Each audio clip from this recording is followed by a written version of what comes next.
আসসালামু আলাইকুম। কেমন আছেন সবাই? আশা করি সবাই ভালো আছেন। হাসিনা গংদের বিচার শুরু। যিনি গত 12 বছর আইন মন্ত্রণালয় চালিয়েছিলেন তিনি আছেন। একে একে শাহজাহান খান, ফারুক, সাবেক বাণিজ্যমন্ত্রী হাসানুল হক ইনুকে দেখতে পাচ্ছেন। একে একে আসামিদের সবাইকে কিন্তু হাজির করা হচ্ছে। আজকে মোট 12 জনকে হাজির করা হবে। আর দুইজন অসুস্থ, একজন আব্দুর রাজ্জাক সহ মোট 2জন অসুস্থ রয়েছেন। শাহজাহান খান অসুস্থ রয়েছেন। আর আপনি দেখতে পাচ্ছেন যে যাদেরকে যে সমস্ত আসামিদের আনার কথা ছিল এদের মধ্যে সর্বপ্রথম আনা হয় গোলাম রসুলের গাজীকে। এখন আপনি দেখতে পাচ্ছেন যে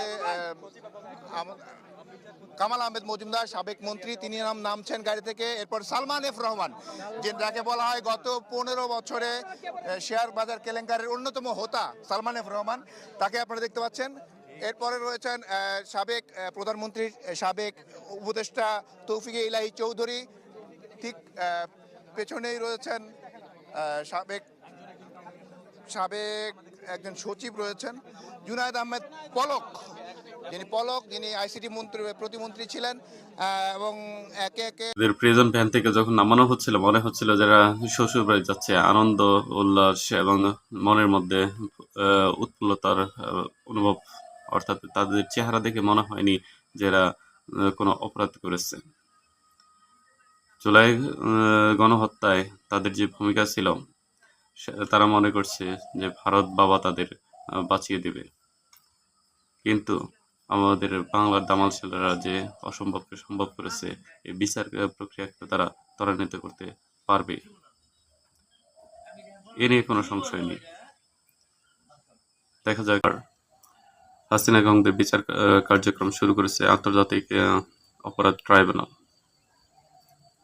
তাদের বিরুদ্ধে অভিযোগ হচ্ছে মানবতা বিরোধী অপরাধ, অর্থাৎ গণহত্যা। জুলাইয়ের গণহত্যার বিচার প্রক্রিয়া শুরু হয়েছে।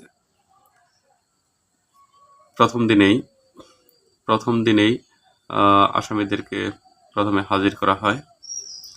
সকাল 11:30টার দিকে তাদেরকে কোর্টের এজলাসে নিয়ে যাওয়া হয় এবং এরপর তাদেরকে মানবতা বিরোধী এবং গণহত্যা এই মামলায় গ্রেপ্তার দেখানো আবেদন করা হয়।